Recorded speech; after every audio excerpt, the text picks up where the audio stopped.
तो यहाँ तक आपका इंटानियो ग्रामशी का टॉपिक जो है वो वाइंड अप हो रहा है। उसके बाद जो नेक्स्ट टॉपिक है बेटा कॉन्टेम्परेरी फिलासफर्स का, उसमें आपका मिशेल फूको है and along with that Francis Fukuyama है। तो बेसिकली फ्रांसिस फ्यूकुयामा की तो मेजर जो आइडियाज़ और थेरीज़ हैं वो डेमोक्रेसी से, लिबरल वर्ल्ड ऑर्डर से जो हैं वो कोरिलेट करती हैं और कॉन्टेम्परेरी टाइम से। Bye the way he is still alive वो वाहिद फिलासफर है जो अभी तक जिंदा है, तो उसको मारने की ज़रूरत नहीं है अभी। हाँ, आपके एग्जाम तक वो मर जाए तो डेफिनेटली आपने उसकी फिर डेथ डेट याद कर देनी है, but till now he is alive. उसके अलावा जो आपका मिशेल फूको है, he is one of the most influential, most strongest brain of previous century. He died in 1980s में इसकी डेथ हुई है, बल्कि लेट 1986 में, तो वो लेट 1980s बनता है जिसमें ही डाइड। और ही वॉज द पर्सन जिसने आपके मॉडर्निज्म को, आपके स्ट्रक्चरल थ्योरी को, आपके एम्प्लॉयमेंट रेशोज़ को, आपके एम्प्लॉयमेंट थेरीज़ को, इवन आपके जो लैंग्वेज स्ट्रक्चर्स हैं, आपके जो पॉलिटिकल स्ट्रक्चर्स हैं, आपके इवन जो साइंटिफिक स्ट्रक्चर्स हैं जिसमें आपने डिफरेंट डोमेन्स बनाई हैं, जिसमें आप बायोलॉजी की, फिज़िक्स, केमिस्ट्री की डोमेन्स बनाते हैं, उसको उसने चैलेंज किया है। इसके अलावा आपकी नॉलेज के डोमेन्स को उसने चैलेंज किया है। आपके नॉलेज के अंदर जिस तरह डिफरेंट थेरीज़ आती हैं बेटे नॉलेज से रेलेवेंट, उसने उनको चैलेंज किया है। उसने नॉलेज और पावर रिलेटेड आइडियोलॉजीज़ को जो है वो चैलेंज किया है। Basically he was quite pessimist. अगर मिशेल फूको के बारे में मैं आपको एक कॉन्सेप्ट बताऊं, तो he basically challenged all the existing structures.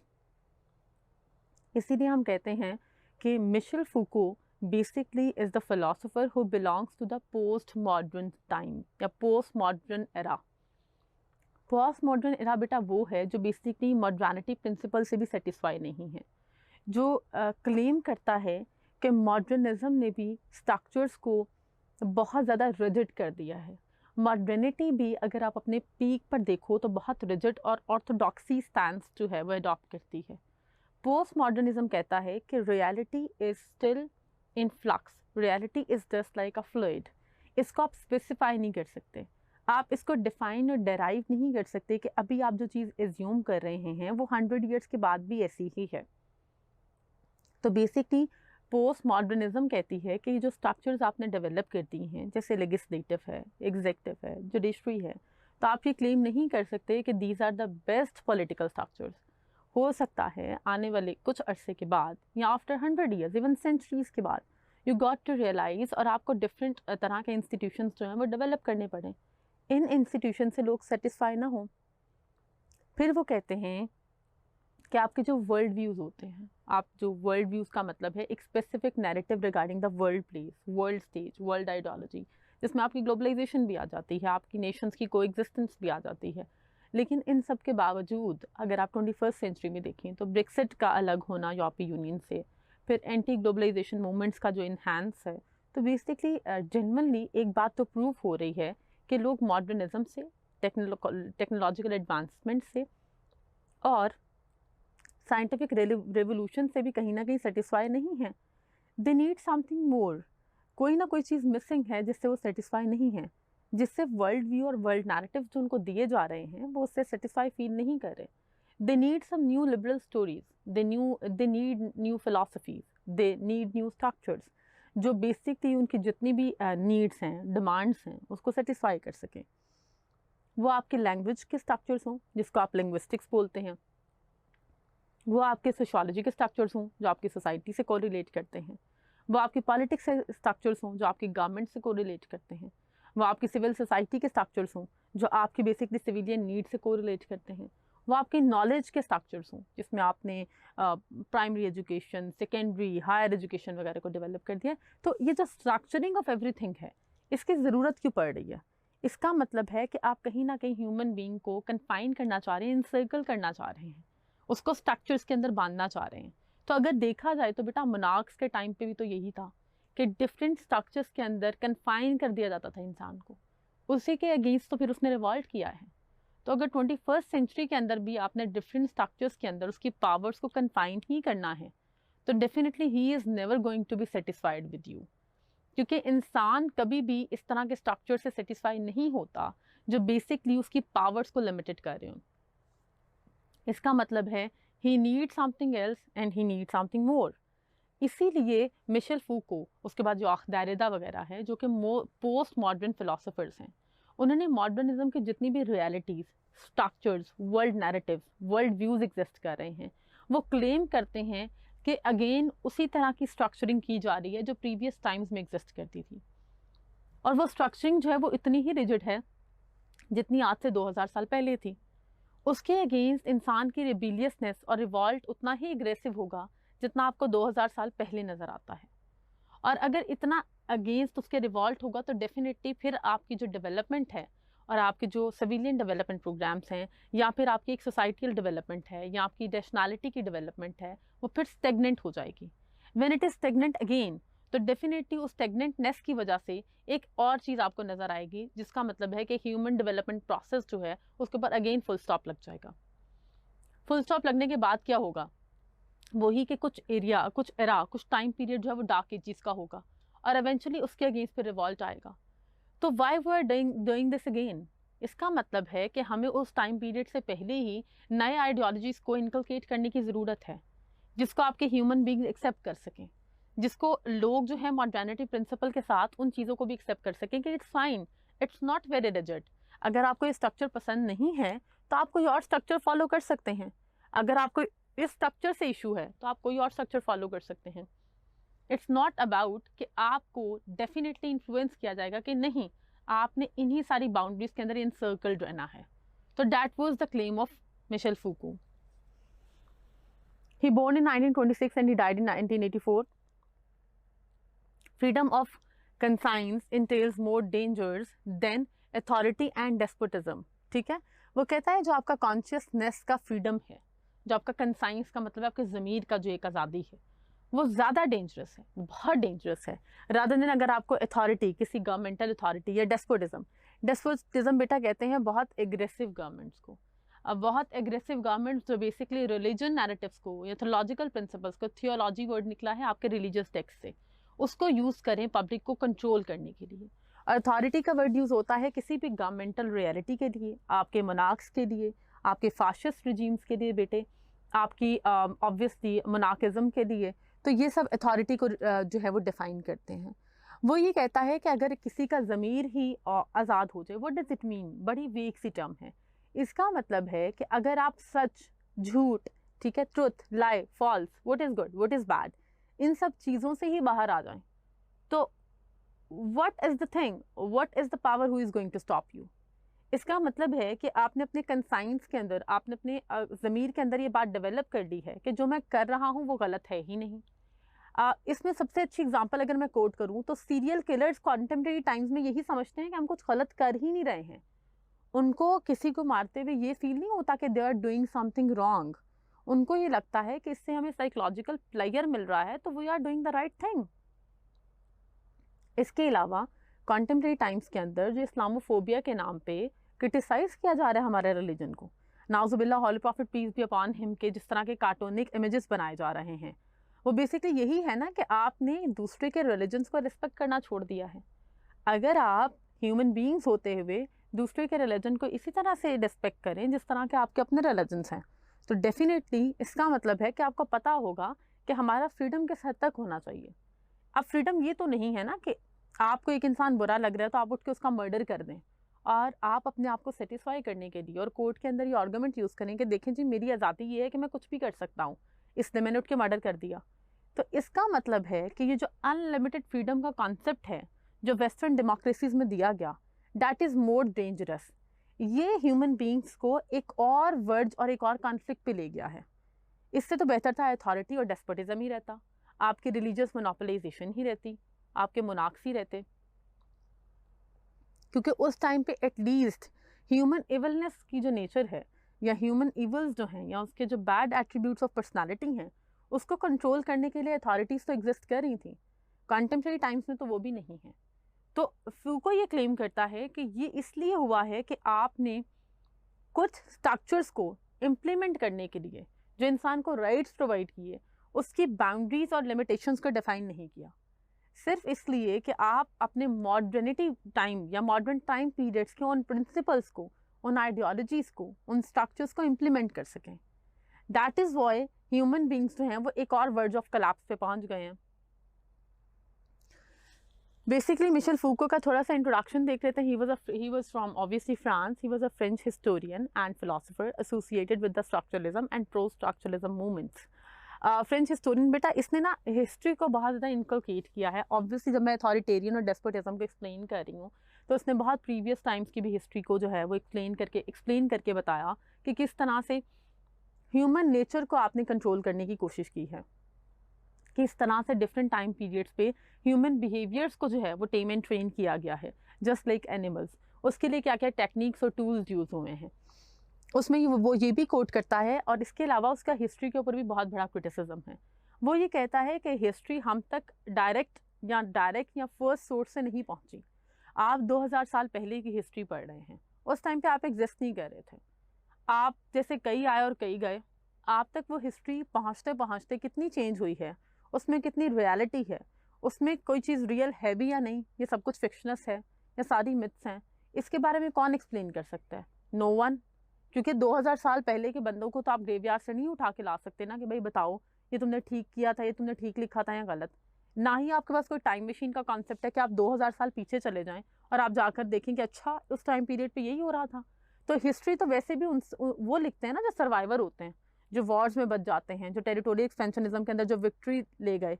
तो आप कैसे कह सकते हैं कि वो हिस्ट्री बाइस नहीं है, या उस हिस्ट्री के अंदर वो चीज़ें ही लिखी गई जो आप तक पहुंचाना चाह रहे थे वो लोग, जनरेशन टू जनरेशन जो है वो कम्युनिकेट करना चाह रहे थे।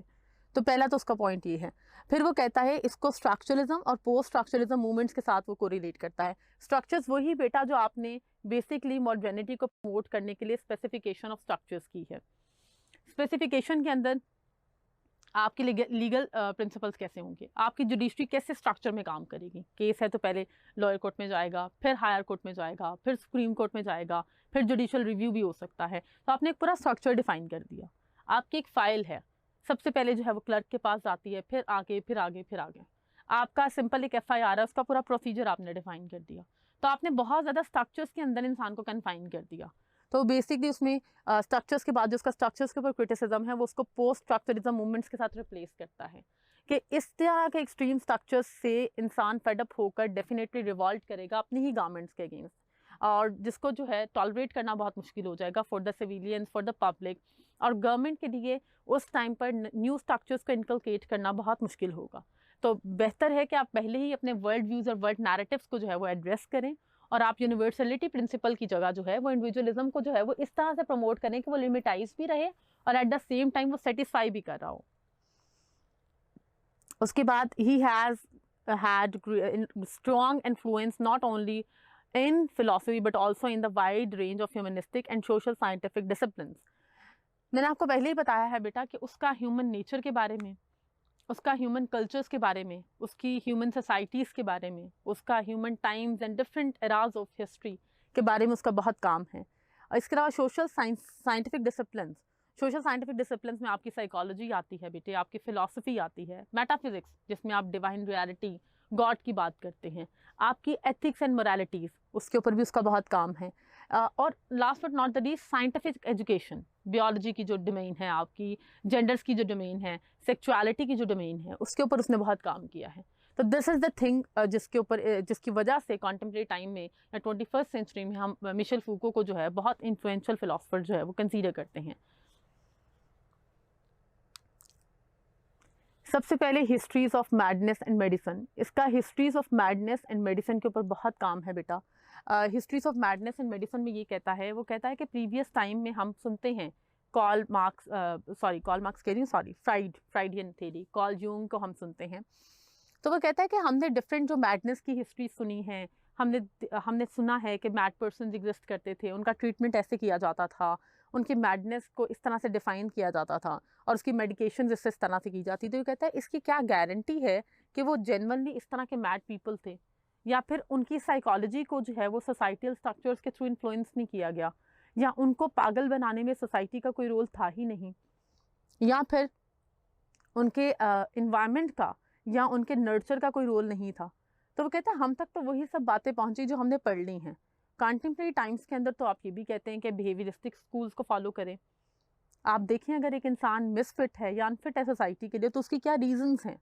मैडनेस की भी तो एक हिस्ट्री होगी ना, उसके भी तो एक स्पेसिफिक नैरेटिव्स होंगे, उसका भी तो एक स्पेसिफिक कल्चर होगा, एक स्पेसिफिक इन्वायरमेंट होगा जिसने एक नॉर्मल ह्यूमन बीइंग को जो है मैडनेस के वर्ड्स पे ले आया है। तो दिस इज द थिंग। फिर वो कहता है मेडिसिन की हिस्ट्री देख लेते हैं। वो कहता है from the very beginning till now, over the period of time जैसे जैसे रिसर्च हुई है तो आपने डिफरेंट डिजीज़ वगैरह को जो एक्सप्लोर किया है, उनके डिफरेंट ट्रीटमेंट्स को एक्सप्लोर किया है, लेकिन आज तक भी कोई डॉक्टर इस चीज़ की गारंटी नहीं कर सकता कि इस ट्रीटमेंट के बाद भी यू सर्वाइव। इसके अलावा मेडिसिन के अंदर भी आपने रेसिज्म को इनकलकेट किया है। आपको शायद ये नहीं पता बच्चों, वाइट्स जो हैं उनके लिए मेडिसिन और एंटीबायोटिक्स डिफरेंट हैं, ब्लैक्स के लिए डिफरेंट है। इसके अलावा आपको मैं बता दूं, जैसे कोविड-19 कोरोना टाइम्स जो हैं वो ऑब्वियसली उसके लिए डिफरेंट वैक्सीन्स की रेस जो है वो रही है। तो कोरोना के लिए भी जो वैक्सीन है वो सारे रीजन्स के लिए सेम नहीं हो सकती, क्योंकि हर रीजन का जो एनवायरनमेंट है, टेम्परेचर है, बॉडीज़ हैं, वो डिफरेंट होती हैं और वो डिफरेंट तरीके से एंटीबायोटिक के ऊपर रिएक्ट करती हैं। तो ये बहुत ज़रूरी है इस चीज़ को भी देखना और कंसिडरेशन में लेकर आना। तो वो ये कहता है कि साइंस ने तो इटसेल्फ ह्यूमन बींग्स को डिवाइड किया है। आपने तो मेडिसिन जैसे इंस्टीट्यूट के अंदर या उस डिसिप्लिन के अंदर भी ये देखा है, अंडर कंसिडरेशन रखा है कि रेसिस का क्या कॉन्सेप्ट है। तो वो ये कहता है कि इसकी हिस्ट्रीज और इसको कौन डिफाइन करेगा, और ऐसा कैसे हो सकता है कि आप मेडिसिन के अंदर भी यूनिवर्सैलिटी प्रिंसिपल यूज़ नहीं कर सकते जबकि ह्यूमन बींग्स का बॉडी स्ट्रक्चर सेम है, उनके जो बॉडी मैकेनिज्म्स हैं या उसके अंदर जो केमिकल रिएक्शंस हो रहे हैं वो सेम हैं। उसके बाद बात करता है वो क्लासिकल रिप्रेजेंटेशन की। क्लासिकल रिप्रेजेंटेशन के अंदर वो ये क्लेम करता है जो आपकी क्लासिकल रिप्रेजेंटेशन होती है, मेल है तो इस तरह होगा, ड्रेसिंग ये होगी, नेम ये होगा, फीमेल है तो इस तरह होगी, आपकी जो बिल्डिंग्स हैं अगर आपकी ऑफिस बिल्डिंग्स हैं तो वो इस तरह डिज़ाइन की जाएंगी, रेस्टोरेंट्स हैं तो उनका ये इस तरह का इंटीरियर होगा, एक्सटीरियर इस तरह का होगा। तो क्लासिकल रिप्रेजेंटेशन है, उसके अगेंस्ट नहीं जा सकते आप। एक specific representation, social construction of knowledge, social construction की हुई है हर तरह की रियलिटी की, फॉलो करना उसको बहुत ज़रूरी है। अगर आप उसके अगेंस्ट आते हो तब भी आपको मैड पर्सन ही कंसीडर किया जाता है। तो वो कहते हैं क्लासिकल रिप्रेजेंटेशन किस स्ट्रक्चर से डिफाइन होकर आ रही है, मतलब कहाँ पर ये स्ट्रक्चर दिया गया कि ये है तो ड्रेस कोड ये होगा, जॉब के लिए जा रहे हैं तो आपने ये लैंग्वेज यूज़ करनी है। कहीं ना कहीं आपके हेरिटेज कल्चर से ही आया ना, कहीं ना कहीं बहुत स्ट्रॉन्ग लॉबीज एग्जिस्ट कर रही हैं सोसाइटी के अंदर जो इन तमाम तर चीज़ों को प्रमोट करती हैं और इस हद तक करती हैं कि वो आपकी साइकिस को इन्फ्लुएंस कर रहे हैं। फिर वो बात करता है लैंग्वेज एंड मैन की। लैंग्वेज एंड मैन की जो वो बात करता है बेटा, वो ये कहता है कि लैंग्वेज के थ्रू हमेशा जो है पैट्रियार्की को प्रमोट किया गया है या फिर मेल डोमिनेंस को प्रोटेक्ट किया गया है। इसकी वो एग्जांपल ये देता है, आप ये देखें कि हमेशा गॉड को ही कहा गया, एंजल्स को ही कहा गया, प्राइड्स और पोप्स जो हैं वो हमेशा ही होते हैं। तो या तो इनको नीचे आके गॉड ने खुद बताया है कि मेरा जेंडर ये है, या फिर ये सेल्फ एज्यूम जेंडर है, ठीक है, या फिर लोगों से एंजल्स आकर मिलते हैं, वो बताते हैं कि हमारा जेंडर जो है वो ही है, या फिर ये भी सेल्फ एज्यूम चीज़ है। इसके अलावा पॉप्स और प्राइस्ट सिर्फ मेल ही क्यों नेक हो सकता है, वो ही क्यों चर्च को ऑन कर सकता है, और फीमेल्स जो है वो सिर्फ नन्स हो सकती हैं। ये थ्योरी किसने दी, इसके ऊपर कौन सा स्ट्रक्चर जो है वो आपने डेवलप किया हुआ? डेफिनेटली पैट्रियार्की का, यही आपने स्ट्रक्चर डेवलप किया हुआ है ना कि मैन इज सुपीरियर। तो दिस इज द थिंग जिसको वो क्रिटिसाइज करता है। वो कहता है लैंग्वेज के थ्रू बेसिकली आपके टोटल सेगमेंट ऑफ सोसाइटी को जो है वो बेसिकली इग्नोर किया गया है, उनको डिसरिगार्ड किया गया, उनको डिसरिस्पेक्ट किया गया है। और लैंग्वेज क्योंकि इन्फ्लुएंस करती है आपके आइडियाज़ को, आपके बिलीव्स को। आप लैंग्वेज जो सुनते हो ना, उसको सुनते ही आपके माइंड में एक चीज़ सेट हो जाती है, एक मॉडल बन जाता है। जैसे चेयर एक वर्ड है, तो ऐसा तो नहीं होगा कि आप चेयर का वर्ड सुनेंगे तो आपके माइंड में जो है वो टेबल का इमेज आ जाए, या टेबल का वर्ड आप सुनते हैं तो आपके माइंड में व्हाइट बोर्ड का इमेज आ जाए। तो लैंग्वेज जो है बहुत ज़्यादा को रिलेट करती है आपके आइडियाज़ और आपके बिलीव्स के साथ, वो दोनों चीज़ें इस तरह एम्बेडेड हैं आपस में। तो दिस इज़ द थिंग कि लैंग्वेज और मैन का जो इस तरह की पैट्रियार्कल लैंग्वेज क्रिएट की गई है वो इसलिए की गई है कि वुमेन को इन्फ्लुएंस किया जा सके, वो उसी तरह के आइडियोलॉजीज और नैरेटिव्स को एक्सेप्ट करें। और ये बहुत अनसीन रियलिटीज़ हैं, बट आप देखें कि किस तरह से आपकी लैंग्वेज इन्फ्लुएंस कर रही होती है इवेंचुअली आपके आइडियाज़ को। उसके बाद वो क्रिटिसिज्म करता है ऑन हिस्ट्री, जैसे कि मैंने आपको ऑलरेडी एक्सप्लेन किया है कि वो ये कहता है कि history was written by those who won the war, या हिस्ट्री उन लोगों ने लिखी जो उस टाइम पे सर्वाइव कर गए। तो इस बात की एश्योरिटी और गारंटी नहीं दी जा सकती कि हिस्ट्री जो हम तक पहुंची है that is very absolute. Why is that so? क्योंकि बेटा हिस्ट्री के ऊपर जो मोनार्किज्म के ऊपर क्रिटिसिज्म है या फिर जो एक्सट्रीम अथॉरिटीज़ के ऊपर क्रिटिसिज्म है, आप उसके ऊपर जो है वो डेमोक्रेसी और डिफरेंट स्ट्रक्चर्स को डेवलप कर रहे हैं। तो वो जो डिफरेंट स्ट्रक्चर्स आपने उन बेसिस के ऊपर डेवलप किए हैं, उस टाइम पर आप एग्जिस्ट नहीं कर रहे थे। आपने उस एरा के रियलिटीज़ को अपनी आंखों से ऑब्जर्व नहीं किया, उसकी फिजिकल रियलिटीज़ को आपने सिर्फ और सिर्फ बुक्स वगैरह के थ्रू एज्यूम कर लिया कि ये ऐसी हैं। तो what is the actual scenario, what was the actual reality, what was the actual picture, ये तो हमें किसी ने नहीं बताया, और उसके ऊपर आपने डेमोक्रेसी जैसे आइडियल्स को जो है वो क्रिएट कर दिया। तो वो ये कहता है कि this is his criticism on history, कि हिस्ट्री जो है बड़ी बाइस्ड है और बड़ी फेवरेटिज्म के अकॉर्डिंग लिखी गई है। तो दिस इज़ वाई वो हिस्ट्री को कंसिडरेशन में नहीं देता। इसी की वजह से वो हर तरह के स्ट्रक्चर को क्रिटिसाइज करता है, इधर वो आपकी पॉलिटिक्स का हो, वो आपका सिविलियन सोसाइटी का हो, वो आपके नॉर्म्स और वैल्यूज से रेलिवेंट हो, वो आपकी वुमेन एम्पावर्ड से रेलिवेंट हो, वो हर तरह के कल्चर को, हर तरह की हिस्ट्री को क्रिटिसाइज ही करता है। वो कहता है क्योंकि I wasn't there, you were not there, तो हम ये कैसे एज्यूम कर लें, कैसे ये कम्युनिकेट कर दें कि जो हम तक पहुंचा वो ठीक था।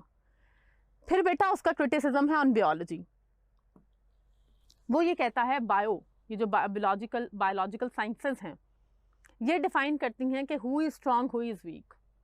तो ऐसा तो नहीं हो सकता कि आपने पूरे वर्ल्ड के और पूरी यूनिवर्स के ह्यूमन बींग्स को स्टडी कर लिया और आपने कह दिया कि ये जो चीज़ किसी में कम होगी तो वो वीकर बॉडी होगी, या जिसकी बॉडी जो है उसका BMI इतना होगा, ब्लड इतना होगा, प्रोटीन्स इतनी होंगी, that is a very strong body, और किसी और की बॉडी जो है वो वीकर होगी। ये तो आपने बहुत स्पेसिफिक एविडेंसेस से जो है वो एज्यूम किया है। तो वो कहते हैं ये बहुत लिमिटेड नॉलेज है, इसको आप यूनिवर्सलिटी के साथ रिप्लेस ही कैसे कर रहे हैं। ठीक है, वो कहते हैं बायोलॉजिकल साइंसेस जो हैं वो सबसे ज़्यादा रिस्पॉन्सिबल हैं in the subjugation of different segments of society, subjugate करने के लिए। और जो ये डिफ्रेंशिएशन का कॉन्सेप्ट है ये सबसे ज़्यादा जो है इसमें जो कंट्रीब्यूट किया है वो बायोलॉजिकल साइंसेस ने किया है। उसके बाद बेटा उसका जेंडर्स के ऊपर बहुत बड़ा क्रिटिसिज्म है। By the way he was itself a gay, वो खुद गे था। वो कहता है ये जो बाइनरी ऑपोजिशंस बनाई हुई हैं आपने जेंडर के अंदर, कि मेल जो है वो फीमेल से इंस्पायर होगा, एक फीमेल जो है वो मेल की तरफ ये अट्रैक्शन फील करेगी, और यही इस तरह ही आपके मैरिज स्ट्रक्चर डेवलप होंगे, इसी तरह आपकी सोसाइटी जो है वो एग्जिस्ट करेगी, इसी से आपकी फैमिली स्ट्रक्चर्स बनेंगे, देन फैमिली स्ट्रक्चर्स आपके विलेजेस में कन्वर्ट होंगे, फिर आपके सिटीज़ अर्बन लाइफ में कन्वर्ट होंगे, फिर आपकी स्टेट एग्जिस्ट करेगी और डेफिनेटली अपनी पावर की पीक पे पहुंचोगे।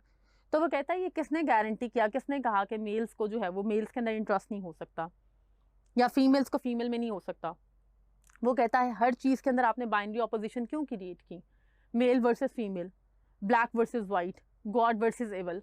तो वो कहता है ये जो आपकी बाइनरी ऑपोजिशन है ये भी बहुत ज़्यादा स्ट्रक्चर या स्ट्रक्चरल एडजस्टमेंट को जो है वो प्रमोट करती है। स्ट्रक्चरल एडजस्टमेंट का मतलब क्या है? इसका मतलब है कि आपने जेंडर्स के अंदर भी डिफरेंट स्ट्रक्चर्स को एक्सप्लेन कर दिया है कि अगर ये स्ट्रक्चर एग्जिस्ट कर रहा है तो ये स्ट्रक्चर होगा, अगर फीमेल है तो मेल की तरफ अट्रैक्ट होगी, अगर आपका ब्लैक कलर है तो उसके अगेंस्ट वाइट ज़रूर होगा, अगर एक गुड क्वालिटी एग्जिस्ट कर रही है तो इवल क्वालिटी ज़रूर होगी। सिर्फ और सिर्फ स्ट्रक्चर्स को डिफाइन करने के लिए आपने बाइनरी ऑपोजिशंस क्रिएट कर दी ताकि इंसान उसी फ्रेम ऑफ रेफरेंस के अंदर सोचे, उससे बाहर जाकर ना सोचे। जैसे इंटरमिंगलिंग हो सकते हैं, मेल्स को मेल में इंटरेस्ट है और फीमेल्स में भी एट द सेम टाइम, जो कि अब आज बाइसेक्सुअल जेंडर्स के बारे में बहुत बड़ी डिबेट जो है वो वर्ल्ड में डिस्कस हो रही है। तो दिस इज़ द थिंग जिसके ऊपर उसका क्रिटिसिज्म बहुत है कि ये जो जेंडर्स हैं इनको भी डिफाइन सोसाइटी में इसलिए किया गया कि एक स्पेसिफिक स्ट्रक्चर के अकॉर्डिंगली जो है पूरा फैमिली सिस्टम और स्टेट सिस्टम जो है उसको डील किया जा सके, उसको रन किया जा सके। उसके बाद पावर एंड नॉलेज, उसका पावर एंड नॉलेज के ऊपर बहुत बड़ा क्रिटिसिज्म है। वो ये कहता है कि आपने कॉन्टेम्प्रेरी टाइम्स के अंदर ये एज्यूम किया, इस चीज़ को इंश्योर किया, इस चीज़ को डेवलप किया, और वो क्या चीज़ थी? वो ये चीज़ थी कि बेसिकली आपका जो नॉलेज है वो इतना मैटर नहीं करता, ये ज़्यादा मैटर करता है कि आपकी पावर कितनी है। कंफ्यूजिंग लगा होगा, समझाती हूँ। वो ये कहता है कि आप किसी के एक्चुअल इंटेलेक्चुअल होने के ऊपर कोई चीज़ उससे डिमांड नहीं करते। आप डिमांड क्या करते हो जॉब के क्रेडेंशियल्स के लिए? सिंपल, आपके पास डिग्री क्या है। ये किसी के पास डिग्री है तो उसको वो जॉब मिल जाएगी। डजेंट मैटर कि वो उस डिग्री को जस्टिफाई कर पा रहा है या नहीं। अब आप ये देखें कि आपकी जो रिच क्लास है या आपकी जो एलीट क्लास होती है वो बहुत ज़्यादा बच्चों को डिग्रीज भी दिलवा देते हैं। वो आपकी हायर यूनिवर्सिटीज़ जो हैं, जो प्राइवेट एजुकेशन को प्रमोट कर रही हैं, आपकी बेस्ट यूनिवर्सिटीज़ जो वर्ल्ड में हैं, वहाँ पर वो पैसा दे के एडमिशन भी ले लेते हैं, फिर वो ट्यूटर्स को भी हायर कर लेते हैं और उसके बाद वो जॉब पे भी मतलब उनकी हायरिंग हो जाती है। तो वहाँ पर ये तो जस्टिफाई नहीं हुआ ना कि they are very knowledgeable people. इसका मतलब है कि आपने जो पावर आइडियोलॉजी है उसको ना सिर्फ बाकी सब जगहों पे इम्प्लीमेंट किया, बल्कि आप उस पावर आइडियोलॉजी को नॉलेज के अंदर भी ले आए। आपने प्रोफेसर लगना है, फाइन, आप लग सकते हैं अगर आपके पास पीएचडी डिग्री है तो। डजेंट मैटर कि आप उस पीएचडी डिग्री को सेटिस्फाई कर सकते हैं, जस्टिफाई कर सकते हैं या नहीं, आप ये प्रूव कर सकते हैं या नहीं, इससे कोई फर्क नहीं पड़ता। बल्कि एवेंचुअली आपने नॉलेज के अंदर भी इस तरह के स्ट्रक्चर्स को इनकलकेट किया कि नॉलेज का भी जो एक्चुअल एसेंस है वो खत्म हो गया, नॉलेज का जो एक्चुअल एसेंस है वो डिस्ट्रॉय हो गया। उसके बाद बाइनरी ऑपोजिशंस, वो ये कहता है जब आप बहुत ज़्यादा स्पेसिफिकेशन इन स्ट्रक्चर्स करते हैं तो वो जो स्पेसिफिकेशन इन स्ट्रक्चर्स हैं वो बेसिकली आपके पूरे के पूरे सोसाइटल स्ट्रक्चर को बेसिकली कंट्रोल कर लेती है। और वो कहता है कोई भी ऐसी चीज़ जो अथॉरिटी में कन्वर्ट हो जाए और जो ह्यूमन बींग्स की नेचर को कंट्रोल करने लग जाए वो बेसिकली आपके एक्चुअल स्ट्रक्चर्स को डिस्ट्रॉय कर देती है। क्योंकि वो कहता है कि जो एसेंस ऑफ ह्यूमन बीइंग है वो ये है कि ह्यूमन बीइंग कंट्रोलेबिलिटी को पसंद नहीं करता। वो एक स्पेसिफिक स्ट्रक्चर्स को बहुत एक स्पेसिफिक लिमिट तक जो है वो लाइक करेगा, उसके बाद उसको अपना फ्रीडम चाहिए, इररिस्पेक्टिव ऑफ दैट फैक्टर कि वो फ्रीडम उसके लिए कितना डेंजरस हो सकता है। एवेंचुअली हर बंदा वो फ्रीडम डिमांड करता है और वो कहता है यही फ्रीडम एवेंचुअली बहुत से स्ट्रक्चर्स को डिस्ट्रॉय भी करेगा। लेकिन आप स्ट्रक्चर्स को डिफाइन ही क्यों कर रहे हैं? क्योंकि अगर हिस्ट्री को आप पढ़ें तो आपको ये तो रियलाइजेशन हो जाती है कि हर थोड़े अरसे के बाद ह्यूमन बींग्स को कोई नया स्ट्रक्चर चाहिए, तो आप फिर डिफाइन करना छोड़ दें, रियलिटी और एब्सोल्यूट ट्रुथ को बोलना छोड़ दें। आप कह दें कि स्ट्रक्चर्स आर रेलिवेंट, ये जो हैं रेलिवेंट स्पेसिफिक टाइम पीरियड के अकॉर्डिंगली हो सकते हैं, इतने टाइम पीरियड में ये जो है वो स्पेसिफिक हो सकता है, उसके बाद ये कोई चेंज जरूर होगा इसमें। उसके अलावा अगर फूको की बात की जाए बेटा, तो basically since it's beginning with Socrates philosophy has typically involved the project of questioning the accepted knowledge of the day. जब सोक्रेटिस आया, सुकरात जिसका स्टूडेंट प्लेटो है और प्लेटो का स्टूडेंट अरिस्टोटल है, तो बेसिकली सोक्रेटिस ने भी सबसे ज़्यादा क्रिटिसाइज जो किया था उस टाइम पे ऑलरेडी एक्सेप्टेड नॉलेज को किया था कि क्या जो बातें हम सुनते हैं मनाक से या जो रिलीजियस रियलिटीज और मिथ्स हम सुनते हैं वो एब्सोल्यूट ट्रुथ है? अगर हैं तो किसने देखा है? इन्होंने कह दिया जी डिवाइन गॉडेस एग्जिस्ट करती है, इससे बच्चों की बलि देना बहुत जरूरी है। डिवाइन गॉडेस से किसने बात करके देखी है कि बच्चों को आप मार देंगे तो वो सेटिस्फाई हो जाएगी? अगर बात की है तो वो बंदा सामने आके क्लेम कर दे, और अगर नहीं की तो इसका मतलब है ये सेल्फ एज्यूम थ्योरी है, इसकी कोई रियलिटी नहीं है। इसी तरह later Locke, Hume and especially Kant developed a distinctively modern idea of philosophy as the critique of knowledge. वो कहते हैं कि फिलॉसफी का बेसिक मकसद ही ये है कि वो क्रिटिसिज्म करे on the already existing knowledge. इसका मतलब है कि जो नॉलेज ऑलरेडी एग्जिस्ट कर रहा है क्या वो एब्सोल्यूट है? क्या वो आपके सारे के सारे क्वेश्चंस को आंसर कर रहा है? और अगर नहीं कर रहा और जो आंसर्स आपके जस्टिफाई नहीं हो रहे उस नॉलेज से, दैट मीन्स वो नॉलेज एब्सोल्यूट है ही नहीं। दैट मीन्स उस नॉलेज को रीएड्रेस करने की ज़रूरत है, उसी नॉलेज को रीडिफाइन करने की ज़रूरत है। और अगर आप ऐसा नहीं करते तो अगेन इसका मतलब है आप स्टेगनेंट होने की तरफ जा रहे हैं, आप फुल स्टॉप लगा रहे हैं अपनी रैशनैलिटी के ऊपर। फूको कहता है Foucault critical philosophy undermines such claims by exhibiting how they are just outcome of contingent historical force and is not scientifically grounded truth. Foucault अपनी क्रिटिकल फिलॉसफी में यही कहता है कि हर चीज जो आप तक आई है वो बेसिकली हिस्ट्री के अंदर एज्यूम ट्रुथ्स हैं, वो हिस्ट्री के एक्सेप्टेड ट्रुथ्स हैं, उनको आपने एक्सपेरिमेंटेशन के थ्रू एज्यूम और बिलीव नहीं किया। हिस्ट्री ने जो आपको बता दिया आपने उसको वैसे ही एक्सेप्ट कर लिया। उसको एक्सेप्ट करने के बाद आपने उसी तरह के लीगल स्ट्रक्चर्स और आइडियाज के बारे में अपनी थेरीज बना ली। उन्हीं थेरीज को आपने स्ट्रक्चर से रिप्लेस करके सोसाइटी के अंदर इम्प्लीमेंट करवा दिया। वो आपके नॉलेज के स्ट्रक्चर्स हों, वो आपके प्राइमरी एजुकेशन से लेकर यूनिवर्सिटी एजुकेशन तक की बात हो, वो आपके पावर आइडियोलॉजी के प्रिंसिपल्स हों, वो आपके गवर्नमेंटल स्ट्रक्चर्स हों, वो आपके डेवोल्यूशन ऑफ पावर का आइडिया हो कि पावर किस किस तरह डिस्ट्रीब्यूट होगी सोसाइटी के अंदर। तो वो कहता है कि बेसिकली वो हिस्टोरिकल फोर्सेस हैं जिनको आपने एज इट इज जो है एक्सेप्ट करके उसके ऊपर सारी डेवलपमेंट कर दी है। वो साइंटिफिकली प्रूवन ट्रुथ्स नहीं है, क्योंकि उस इरा के अंदर आप वापस नहीं जा सकते। आप जाकर देख नहीं सकते कि ये जो ट्रुथ मैं एज्यूम कर रहा हूँ क्या जेन्युइनली यही ट्रुथ था, क्या जो चीज़ मैं एज्यूम और एक्सेप्ट कर रहा हूँ ये वाकईतन इस तरह एग्जिस्ट कर रही थी। तो बेसिकली मिशेल फूको का जो सबसे बड़ा कंट्रीब्यूशन है अगर देखा जाए तो इसके बाद बेटा जो आपकी ऑब्वियसली क्वेयर थ्योरी है जो कि बहुत इंपॉर्टेंट है जेंडर स्टडीज का पार्ट है, और लिबिडो मूवमेंट्स, लेस्बियनिज्म, गेइज्म, ठीक है, आपके थर्ड जेंडर्स की जो पूरी डिबेट है, पाकिस्तान में भी थर्ड जेंडर्स को जो है उनकी हेल्थ के राइट, उनके एजुकेशन के राइट जो हैं वो फाइनली प्रोवाइड किए जा रहे हैं। इसके ऊपर भी बेसिकली फूको क्रिटिक करता है। वो कहता है कि साइंस कैसे ही कह सकते हैं कि क्रोमोसोम्स की वजह से जो है वो ये चीज़ होती है, कोई और भी तो थ्योरी हो सकती है, कोई और रियलिटी भी तो हो सकती है जिसको हम नहीं जानते, जिसको अभी तक हम समझ नहीं पाए हैं। उसके बाद वो यही कहता है कि जो आपके अंडररेटेड सिटीजन्स हैं या फिर आपके थर्ड जेंडर्स हो गए या फिर आपकी वुमेन हैं, इनको सब्जुगेट करने की रीज़न ही ये है कि आपने डिफरेंट साइंटिफिक और बायोलॉजिकल ट्रुथ को एक्सेप्ट किया है। क्योंकि बायोलॉजी तो पहले ये भी क्लेम करती है कि yes women are weaker than man, लेकिन वो कहते हैं कि अच्छा वुमेन अगर वीक है, इसको एक मिनट के लिए एज्यूम भी कर लें, तो वुमेन तो क्रिएट करती है पूरे बेबी को अपने अंदर, और एट दैट टाइम वो मैक्सिमम पेन टॉलरेट करती है। अगर वो वीकर है तो ये काम फीमेल से क्यों लिया जा रहा है? तो उसका बहुत से क्रिटिसिज्म हैं जिसको वो कहता है कि साइंटिफिक ग्राउंडेड ट्रुथ्स नहीं है, साइंस इनको प्रूव नहीं कर पाई, और अगर ये साइंस इनको प्रूव नहीं कर पाई तो that means we need to readdress our knowledge. तो बेसिकली फूको ये कहता था कि हमें हर स्ट्रक्चर को थोड़े थोड़े टाइम के बाद रीएड्रेस करना चाहिए, हमें सिर्फ बाइनरी ऑपोजिशंस में नहीं रहना चाहिए, हमें सिर्फ ऑलरेडी एग्जिस्टिंग ट्रुथ्स के ऊपर बिलीव नहीं करना चाहिए, हमें हिस्ट्री के अंदर जो हिस्ट्री हम तक पहुंची है देखना चाहिए कि क्या वो हिस्ट्री एज इट इज जो है वो हमने एक्सेप्ट करनी है या उसके ऊपर हमने अपनी लॉजिकल रीजनिंग को डेवलप करके देखना है, और उस लॉजिकल रीजनिंग के बाद देखना है कि सोसाइटी के अंदर क्या चीज़ ठीक है और क्या चीज़ गलत है।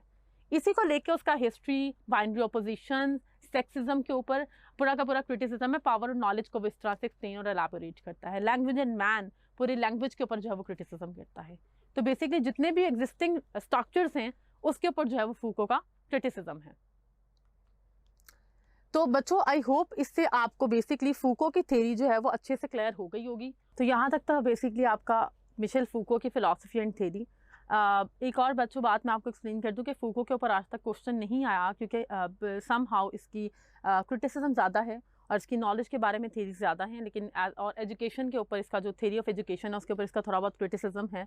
दैट इज़ वाई वो आज तक वैसे उसने पूछा नहीं है, लेकिन फिर भी आपको फूको का जो है वो क्लियर होना चाहिए ताकि अगर पोस्ट स्ट्रक्चरलिज्म को आपको कहीं पे कोट करना पड़ जाए या फिर आपको एजुकेशन की क्रिटिक कहीं पे करनी पड़ती है या हिस्ट्री की या जेंडर्स की, तो आप एक्सप्लेन कर सको मिशेल फूको का रेफरेंस देके कि उसका कितना रोल है और उसने किस तरह से इन्फ्लुएंस किया है आपकी पॉलिटिकल फिलॉसफी को भी और आपकी एजुकेशनल फिलॉसफीज़ को भी।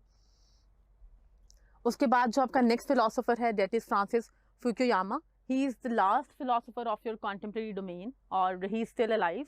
और फ्रांसिस फुकुयामा की अगर बात की जाए बेटे तो इसका इन्फ्लुएंस जो है वो आपके कैपिटलिज्म के अंदर, आपके लिबरल डेमोक्रेसीज के ऊपर बहुत ज़्यादा स्ट्रॉन्ग है।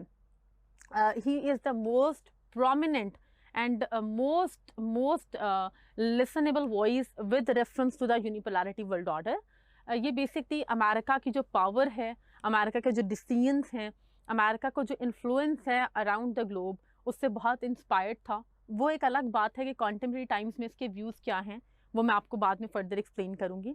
बट वैसे अगर फ्रांसिस फुकुयामा को देखा जाए तो ये 1990s के बाद जब आपकी यूएसएसआर कोलैप्स की है और आपका कोल्ड वॉर सिनेरियो एक एंड पर आया है और आपका फाइनली जो है बाइपोलैरिटी वर्ल्ड ऑर्डर से वर्ल्ड जो है वो यूनिपोलैरिटी ऑर्डर में कन्वर्ट हुई है, उसके बाद का जो आपको सिनेरियो मिलता है उसके ऊपर इसने बाकायदा एक पूरी किताब लिखी थी, the last man and the end of history, जिसके अंदर उसने क्लेम किया था कि ह्यूमन बींग्स के सर्वाइवल के लिए जो बेस्ट मॉडल्स हैं या जो बेस्ट स्ट्रक्चर्स हैं वो ये हैं कि वो सिर्फ डेमोक्रेसी, जिसको हम कहते हैं of the people, for the people, by the people, या फिर obviously the structure of a common man अगर आप उसके ऊपर रिलाई करें। और इकोनॉमिक स्ट्रक्चर्स के अंदर वो बेसिकली प्रमोट करता है और एडवोकेट करता है बेसिकली कैपिटलिस्टिक फिलॉसफी को इकोनॉमिक पॉलिसीज़ के अंदर, और वो यही कहता है कि कैपिटलिज्म जो है वो प्राइवेटाइजेशन का रूम प्रोवाइड करती है, प्राइवेट प्रॉपर्टी का जो है वो राइट प्रोवाइड करती है। ह्यूमन बीइंग की नेचर का एक बहुत मेजर जो एलिमेंट है दैट इज़ पोजेशन। आप किसी चीज़ को पोजेस करके अपने आप को डिफाइन करते हैं, जैसे this property belongs to me, my childrens, my wife, my husband. तो ये जो पोजेशन का एलिमेंट है वो आपका प्राइवेट प्रॉपर्टी से जस्टिफाई होता है। इंसान जो एफर्ट करता है उससे कोई ना कोई प्रॉपर्टी बाय करता है, वो उसके पोजेशन में आती है और वो उससे पावरफुल फील करता है। और हर इंसान की ह्यूमन नेचर है कि वो कहीं ना कहीं सोसाइटी के अंदर अपना एक स्पेसिफिक जो है वो स्टेटस जो है वो डेवलप करना चाहता है। तो बेसिकली फ्रांसिस फ्यूकुयामा जो है वो बेसिकली हेगल के कंट्रास्ट में है, क्योंकि हेगल तो यही कहता था कि आपकी कॉन्शियसनेस जो है it's a ever going process. Dialectical approach जो है उसके थ्रू आप एक थीसिस डेवलप करते हैं, उससे एक एंटाई थीसिस आता है और फिर सिंथेसिस बनता है। वही सिंथेसिस आपका न्यू थीसिस होता है, उसकी फिर निगेशन होती है और फिर आपका सिंथेसिस। तो वो ये कहता था it's a ever going process, never ever stoppable. ठीक है, लेकिन फ्रांसिस फ्यूकुयामा ने ये कहा कि अब वर्ल्ड के अंदर 1990s के अंदर जब अमेरिका सुपर पावर बन गया है, यूनिपोलैरिटी वर्ल्ड ऑर्डर आ गया है, तो that is the best thing for the survival of humanity. अब ह्यूमन बींग्स एक ही स्टोरी पे अगर बिलीव रखेंगे कि democracy is the best ideal structure और डेमोक्रेसी को बाय ऑल मीन्स इंप्लीमेंट करेंगे, तो उनको कोई प्रॉब्लम फेस नहीं करना पड़ेगा। डेमोक्रेसी में आपको पता ही है, डेमोक्रेसी जो है वो प्रोटेक्ट करती है पॉलिटिकल राइट्स को, राइट टू वोट को, आपके पॉलिटिकल असेंबलीज के मतलब राइट को, आपके पॉलिटिकल एफिलिएशंस को, आप जिस पॉलिटिकल पार्टी को चाहें लाइक कर सकते हैं, वॉलंटरली उस पॉलिटिकल पार्टी के साथ अटैच हो सकते हैं, आप अपनी पॉलिटिकल जितनी भी आपकी अंडरस्टैंडिंग्स हैं उसके अकॉर्डिंगली आप किसी भी जो पॉलिटिकल मैनिफेस्टो है उसको सपोर्ट कर सकते हैं। और डेमोक्रेसी जो है वो इक्वालिटी प्रिंसिपल को प्रमोट करती है। Last but not the least, जो डेमोक्रेसी है उसके फंडामेंटल राइट्स का जो कॉन्स्टिट्यूशन का पार्ट है that is very important. Democracy आपकी right to life, liberty, property, religion, choose your own profession, ठीक है, obviously to practise your own rituals, वो हर तरह का एक्सट्रीम फ्रीडम जो है वो आपको प्रोवाइड करती है। तो बेसिकली इसने ये कहा कि अब सोसाइटी जो है वो स्टेगनेंट होगी और सिर्फ अपनी सर्वाइवल के लिए डेमोक्रेसी के ऊपर रिलाई करेगी। मतलब अब सोसाइटी के अंदर आपको किसी तरह का चेंज नहीं मिलेगा। जब तक वर्ल्ड एग्जिस्ट कर रही है तब तक डेमोक्रेसी के आइडियल्स ही ह्यूमन बींग्स को सर्वाइव करवाएंगे, और जब तक एक वर्ल्ड एग्जिस्ट कर रही है तब तक इकोनॉमिक स्ट्रक्चर्स के अंदर सिर्फ और सिर्फ कैपिटलिज्म राइज करेगा, क्योंकि कैपिटलिज्म एक ऐसा स्ट्रक्चर है जो ह्यूमन नेचर को जस्टिफाई करता है, जिससे आप ह्यूमन नेचर की एक्सप्लेनेशन कर सकते हो। तो अगर आप ह्यूमन नेचर को एक्सप्लेन कर सकते हो, दैट मीन्स कि आप बता रहे हो कि इससे मैं प्रोटेक्ट कर सकता हूँ। किसको प्रोटेक्ट कर सकता हूँ? आपकी ह्यूमन बींग्स के कॉपरेशन को और उनके सर्वाइवल को विद ईच अदर। क्योंकि अगर आपकी नेचर सेटिस्फाइड है तो आप दूसरे को एज अ कॉम्पिटिटर कंसीडर नहीं करते। आपको पता है I have also lot of room for the competition, और इन द कॉम्पिटिशन तो अगर मैं भी मेहनत करूंगा definitely I will got a lot of property, और या फिर मैं भी बहुत कुछ अपना बिजनेस एम्पायर स्टैब्लिश कर सकता हूँ। तो दिस इज द थिंग जिसकी वजह से उसने कहा ये को अलाइन कर रही है ह्यूमन नेचर के साथ। Liberal society is a reciprocal and equal agreement among citizens to mutually recognize each other. Obviously बेटा जो liberal society है वो यही कहती है कि every citizen is equal, every citizen has the right to justice, every citizen has an equal right in obviously right to vote or in choosing the political parties or political representatives. तो इसीलिए वो कहता है कि ये citizens को satisfy करती है कि जितना right किसी दूसरे का है किसी पॉलिटिशियन और रिप्रेजेंटेटिव को चूज करने में, उतना राइट मेरा भी है। जितना एक सोसाइटी के अंदर दूसरे सिटीजन के पास है right to obviously equal opportunities और इक्विटी प्रिंसिपल, उतना मेरे पास भी है। रूल ऑफ लॉ जो है it is equal for all, वो एक अलग बात है, वो एक अलग डिबेट है जिसको मैं एंड पे ज़रूर करूँगी कि क्या डेमोक्रेसी अपने एक्चुअल आइडियाज़ में कहीं भी एग्जिस्ट कर रही है? क्या फ्रांसिस फ्यूकुयामा जो क्लेम कर रहा है वो हमें वर्ल्ड में कहीं भी नज़र आता है? क्या डेमोक्रेसी वाकई ही इक्वालिटी प्रिंसिपल को प्रमोट करती है? तो फिर माइनॉरिटीज़ के इश्यूज क्यों हैं? फिर वर्ल्ड के अंदर लैक ऑफ नेशनल इंटीग्रेशन क्यों है? फिर नेशनलिज्म के ऊपर इतना क्रिटिसिज्म क्यों है? फिर आपकी सिविल वॉर्स क्यों हैं? फिर आपकी सिविल राइट्स मूवमेंट्स क्यों हो रही हैं? अभी तक भी वर्ल्ड में ब्लैक वर्सेस वाइट के जो क्राइसिस है वो क्यों नहीं एरेडिकेट हो सका? उसके बाद फ्रांसिस फ्यूकुयामा का थोड़ा सा introduction, he born in 1952। He was an American political scientist, political economics and author.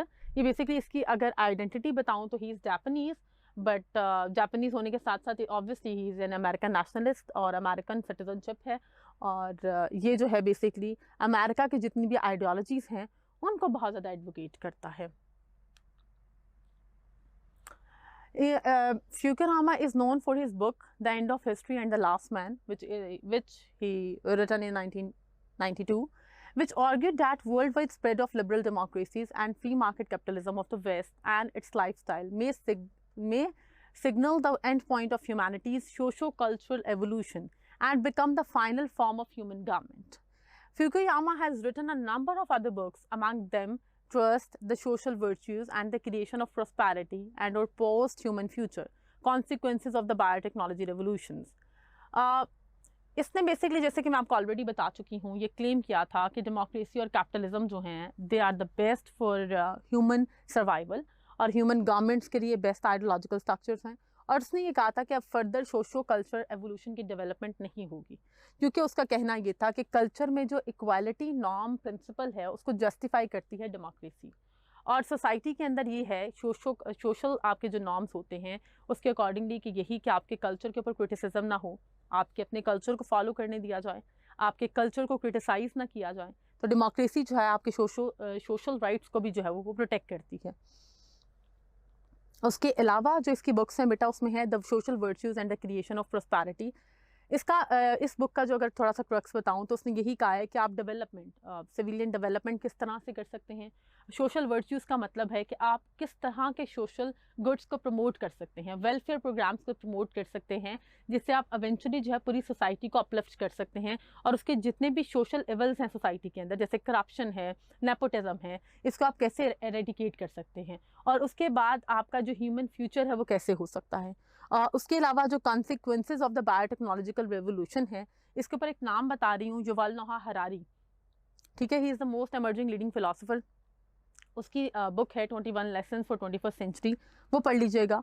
तो वो कहता है कि बायोटेक्नोलॉजी की जो रेवोल्यूशन है, जिसको हम कहते हैं rise of artificial intelligence and information technology, उसकी वजह से किस तरह ह्यूमन कैपेसिटीज चैलेंज हो रही हैं, ह्यूमन ब्रेन्स चैलेंज हो रहे हैं, उससे किस तरह ह्यूमंस जो हैं वो अपनी सर्वाइवल की जो फाइट है वो एक एक्सट्रीम लेवल पर लड़ रहे हैं। रोबोटिक इंडस्ट्री से किस तरह से एम्प्लॉयमेंट रेशियो स्क्वीज कर रही हैं, उसकी वजह से किस तरह से अनएम्प्लॉयमेंट अपने पीक पर जा रही है। और फिर बायोटेक्नोलॉजी रेवोल्यूशंस की वजह से जो आपके इकोनॉमिक जाइंट्स हैं वो वर्ल्ड में बहुत आगे जा रहे हैं, आपकी रिच और पुअर क्लास का जो गैप है किस तरह से एक्सपैंड कर रहा है। और बेसिकली फ्रांसिस फ्यूकुयामा ने ये तो बताया है कि इसके इफेक्ट्स क्या हैं, लेकिन अल्टीमेटली इसने एट दैट टाइम जब ये किताब लिखी थी तो ये कहा था कि ये it is good for human beings के बहुत से काम आसान हो जाएंगे, उनको बहुत ईज मिल जाएगा, उनको हेल्प हो जाएगी, ठीक है। हालांकि eventually over the period of time ये चीज़ रियलाइज की गई है, स्पेशली इन 21st सेंचुरी, कि बेसिकली रोबोटिक इंडस्ट्री पूरी ह्यूमन हिस्ट्री को ही रिप्लेस कर सकती है, इतनी पावरफुल हो सकती है। इवन वो तमाम तर कंट्रीज जिनके पास न्यूक्लियर वेपन्स नहीं हैं या वो अपनी मिलिट्री पे इतना फोकस नहीं करते, वो अब अपनी पूरी रोबोटिक मिलिट्री बना सकते हैं। और एक रोबोटिक मिलिट्री जो है वो ज़्यादा डेंजरस है, क्योंकि जब तक आपने सॉफ्टवेयर हैक नहीं किया वो आपको मारता रहेगा। ह्यूमन बींग्स को तो गोली शोली लग गई, मर गया भाई, फौज का बंदा, ख़त्म होगी बात, कहानी ख़त्म हो गई। लेकिन बायोटेक्नोलॉजी की जो रेवोल्यूशन है उसमें इस तरह नहीं है। तो ये एक बहुत मेजर चैलेंज है 21st सेंचुरी का, जो कि ह्यूमन बींग्स की सर्वाइवल तक बात आ गई है कि एआई और आईटी जो है वो किस तरह से ह्यूमन बींग्स को at every front cordon off कर रही है। इसके मेजर वर्क के अंदर बेटा end of the history and the last man, that means वही क्लेम जो उसने किया था कि अब के बाद जो है वो सोसाइटी बहुत स्टेगनेंट हो जाएगी, अब वर्ल्ड के अंदर किसी तरह का चेंज नहीं आएगा। लिबरल वर्ल्ड ऑर्डर का मतलब है rise of America. America is the sole superpower of the world. America is the sole monarch of the world. America is going to handle the unipolarity world order. पूरी दुनिया की foreign policy जो है वो America define करेगा, क्योंकि America ने तमाम तर सुपर पावर्स जो उसके अलावा एग्जिस्ट कर रही थी उनको डिफीट कर दिया था। तो लिबरल वर्ल्ड ऑर्डर के अंदर, और प्लस अमेरिका ने इस नैरेटिव को यूज़ किया था कि American are in the favour of democracy. वो तो इक्वालिटी को प्रमोट करते हैं, वो तो इंटरफेथ और इंट्राफेथ हार्मनी को प्रमोट करते हैं, which was a wrong slogan, जो कि उन्होंने अल्टीमेटली अपनी फॉरेन पॉलिसीज़ और अपनी जितनी भी इंटरवेंशंस हैं मिलिट्री एग्रेसिवनेस से प्रूव कर दिया है। Over emphasis on democracy and capitalism, उसने बहुत ज़्यादा एम्फेसाइज कर दिया था डेमोक्रेसी और कैपिटलिज्म पे। लाजमी नहीं है कि कैपिटलिज्म से सब लोग सेटिस्फाई हों। अगर सेटिस्फाई ही हो तो आपको ट्रेड और लेबर यूनियंस की ज़रूरत ही क्यों पड़ती है? इसका मतलब है कि बहुत से लोगों को सोशलिज्म पसंद है, इक्वालिटी प्रिंसिपल पसंद है, वर्किंग क्लास का राइज पसंद है। अगर ऐसा ना हो तो मेरा ख्याल है फिर कॉन्टेम्प्रेरी टाइम्स में ये डिबेट ही ना हो। स्पेशली कोविड-19 कोरोना पेंडेमिक के टाइम पे तो बहुत बिगर डेमोक्रेसीज और बहुत बिगर स्टेट्स के अंदर, इवन यूरोपियन स्टेट्स के अंदर ये डिबेट एंड डिस्कशन हुई है कि capitalism is a complete failure in the time of कोविड-19। और जो आपकी कम्युनिस्ट और सोशलिस्ट स्टेट है जैसे कि चाइना, उसने इस नॉन ट्रेडिशनल सिक्योरिटी थ्रेट को बहुत अच्छे से मैनेज किया है, टैकल किया है, बहुत अच्छे से सर्वाइव किया है, और उनकी इकोनॉमिक ग्रोथ रेशो भी माइनस में नहीं गई है। मैन्युफैक्चरिंग उनकी जो है वो एक स्पेसिफिक रेशो पर चलती रही है। उनका अनएम्प्लॉयमेंट जो है वो एक पीक पर नहीं गया। तो व्हाट इज दिस? अगर ऐसा है तो फिर दूसरी तरह की आइडियोलॉजीज लोगों को क्यों अट्रैक्ट कर रही थी? फिर इसका काम जो है वो है इस्लामोफोबिया एंड वेस्ट। इस्लामोफोबिया बेटा ये एक ऐसा सेंटिमेंट है, एक ऐसा फोबिया है जो बेसिकली मुस्लिम्स के अगेंस्ट क्रिएट किया जा रहा है, मुस्लिम कंट्रीज़ के अगेंस्ट, जो इस्लाम रिलीजन के अगेंस्ट क्रिएट किया जा रहा है कि Islamic religion is basically a religion of terrorism, it's a religion of terrorist. अगर आपने ग्लोबल टेररिज्म को जो है वो ऑब्वियसली एरेडिकेट करना है तो you need to eradicate the Muslim ideologies. आपको इस्लाम को as a religion, as a civilization जो है वो पूरी वर्ल्ड से एरेडिकेट करना पड़ेगा।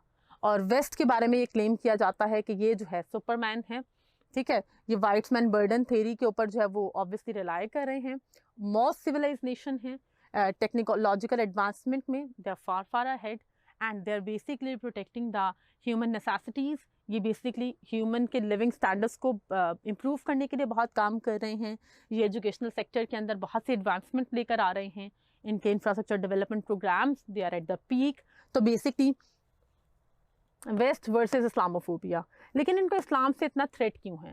क्योंकि आप अगर हिस्ट्री को ऑब्जर्व करो या फॉलो करो तो इस चीज़ का आपको आइडिया होता है कि हिस्ट्री के अंदर एक मुस्लिम सिविलाइजेशन ऐसी सिविलाइजेशन रही है, या उनकी एम्पायर्स रही हैं जिन्होंने बेसिकली रूल किया है वेस्ट को भी, ठीक है। जैसे आपको पता ही होगा मुस्लिम्स की स्पेन वगैरह के अंदर भी गवर्नमेंट थी।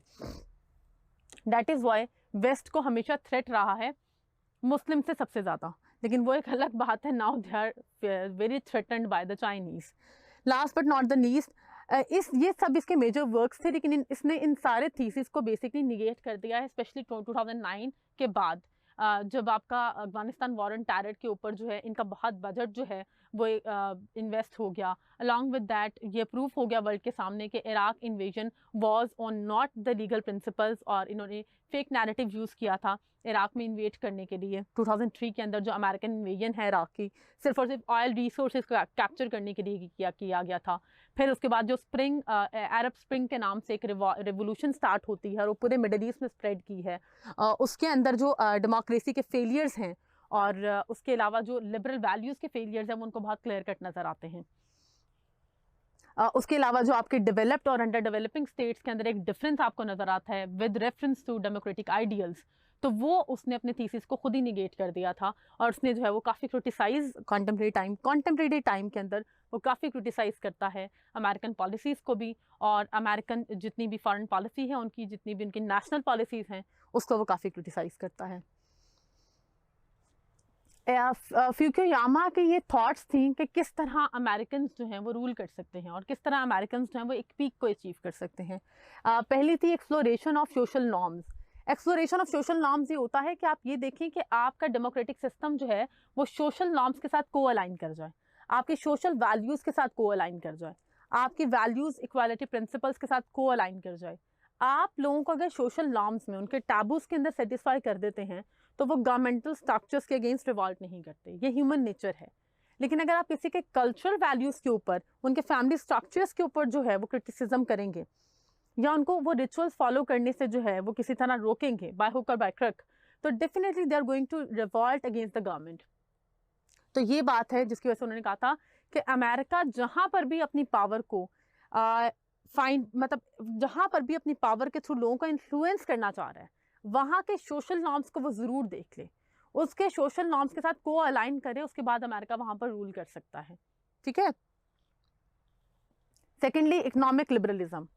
इकोनॉमिक लिबरलिज्म का मतलब है कि ट्रेड की जो है पीक क्रिएट की जाए, ट्रेड के अंदर जो आज आपको ग्लोबल ट्रेड नैरेटिव मिलता है, जिसमें ऑब्वियसली फ्यूकुयामा भी ये क्लेम करता था कि टैक्स एंड टैरिफ्स को एरेडिकेट किया जाए, आप जो फिनिशिंग प्रोडक्ट्स हैं वो दूसरे कंट्री के साथ अपनी ट्रेड्स को इन्हांस करें, आप अपनी इकोनॉमिक्स को जो है वो प्रमोट करें, आप अपना per capita income GDP gross domestic product को जो है वो एक पीक पर लेकर जाएं, ग्रॉस नेशनल प्रोडक्ट GNP को जो है वो एक पीक पर लेकर जाएं, आपके रेवेन्यू कलेक्शंस जो हैं वो बड़े स्मूथ होने चाहिए, आपके एक्सपेंडिचर्स जो हैं वो मैच करें बेसिकली आपके रेवेन्यू कलेक्शन को, कि आप जितना टैक्स कलेक्ट कर रहे हैं उतना ही आप जो है वो बेसिकली एक्सपेंडिचर्स भी कर रहे हैं, प्लस उससे आप नेशनल सेविंग्स भी कर रहे हैं, ताकि इमरजेंसी के टाइम के ऊपर आपको किसी तरह का क्राइसिस या इकोनॉमिक डिप्रेशन फेस ना करना पड़े।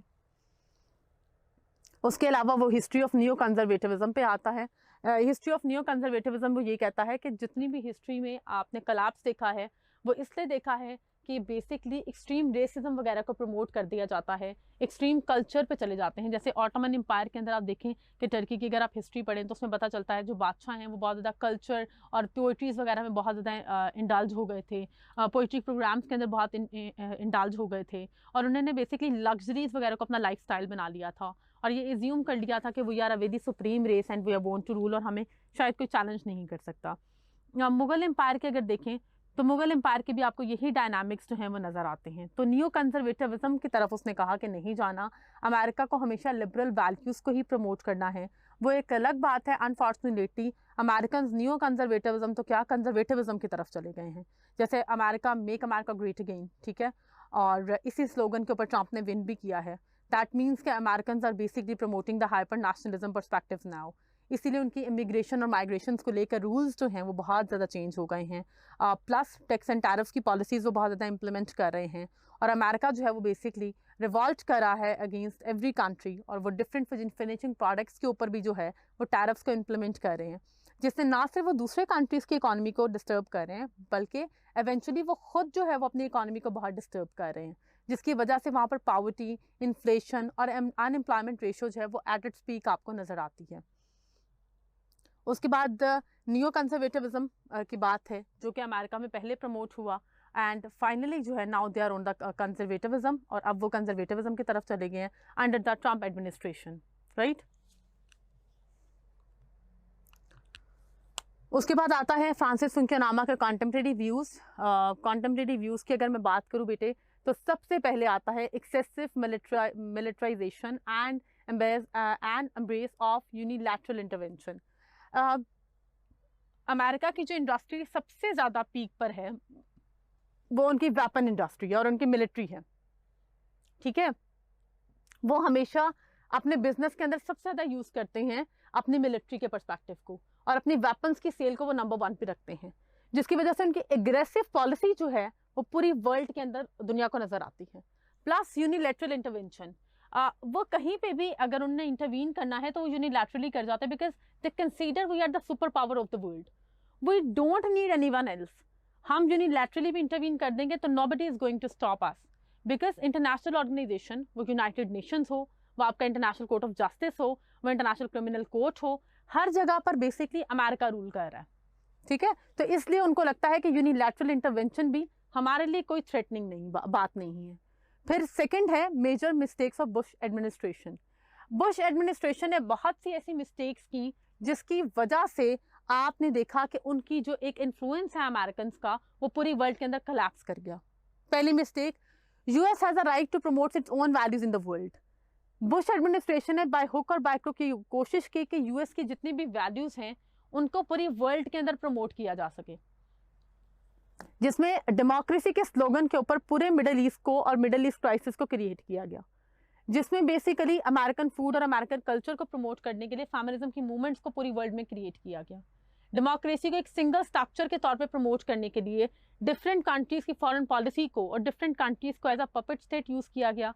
उनके इकोनॉमिक जो है इंडिपेंडेंस को एरेडिकेट करके उनकी इकोनॉमिक इंटरडिपेंडेंस जो है वो क्रिएट की गई। तो पहली बात तो ये है, हालांकि अमेरिका को चाहिए था कि वो बेसिकली अपनी वैल्यूज़ को प्रमोट ना करे बल्कि पहले को अलाइन करे उनके वैल्यूज़ के साथ, देन वहाँ की वैल्यूज़ को रिप्लेस करके अपनी वैल्यूज़ को इम्प्लीमेंट करे। लेकिन यहाँ भी अमेरिका ने अपनी एग्रेसिव पॉलिसीज़ और नैरेटिव्स को यूज़ किया, इसकी वजह से एंटी अमेरिकन सेंटिमेंट्स जो हैं वो क्रिएट हुए हैं। एंटी अमेरिकन सेंटिमेंट्स ये हैं जिन्होंने एक यूनिपोलैरिटी वर्ल्ड ऑर्डर के अगेंस्ट लोगों में हेट्रेड क्रिएट कर दिया है। हेट्रेड अगर क्रिएट हो जाए तो बेटा आप रूल नहीं कर सकते। एंटोनियो ग्राम्शी का जब मैं आपको समझा रही थी तो मैंने उसमें कंसेंट का वर्ड यूज़ किया था। आपकी गवर्नमेंट, आपकी अथॉरिटी तभी लीगल होती है जब लोगों का कंसेंट आपके साथ होता है। अमेरिका के अगेंस्ट हेट्रेड इतना ज़्यादा है कि वहाँ की गवर्नमेंट, जितनी भी स्मॉलर स्टेट्स हैं या जितनी भी अंडर डेवलपिंग स्टेट्स हैं, वहाँ की पब्लिक ओपिनियन ही अमेरिकन पॉलिसीज़ के साथ कोअलाइन नहीं करती। वो ये एज्यूम करते हैं कि अमेरिका जो है वो हमेशा स्मॉलर स्टेट्स को पपेट स्टेट के तौर पे यूज़ करता है। Even if I quote the example of Pakistan, तो पाकिस्तानी पीपल जो हैं वो कंटेम्प्रेरी टाइम्स के अंदर हेट करते हैं अमेरिकन पॉलिसीज़ को, बिकॉज दे न्यू समहाउ कि अमेरिका सिर्फ और सिर्फ for the time being use करेगा, अपने बेनिफिट्स एक्वायर करेगा and then he will left us. ठीक है, अब इसकी छोटी सी एग्जांपल देख लो कि एक गांव का चौधरी चौधरी तभी तक होता है जब तक उससे मिजारे करीब लोग जो हैं गांव के डरते हैं। अगर वो डरना ही छोड़ देंगे उससे तो वो चौधरी किस बात का रह जाएगा। Same is the case with anti American sentiments, जिन्होंने पकड़ के पूरी की पूरी अमेरिकन पावर को जो है वो टॉपल डाउन करा दिया वर्ल्ड के अंदर। फिर है इस्लामोफोबिया। इस्लामोफोबिया सेंटिमेंट्स और हेट्रेड अगेंस्ट इस्लाम में अमेरिका इतना एग्रेसिव हो गया और इतना आगे चला गया कि उन्होंने बेसिकली पूरी की पूरी मुस्लिम कम्युनिटी को अपने अगेंस्ट कर लिया। अमेरिका के अंदर इटसेल्फ मुस्लिम सर्विलेंस जो है वॉर ऑन टेरर के बाद बहुत होती है। वहाँ की अपनी सोसाइटी बहुत डिवाइडेड हो चुकी है।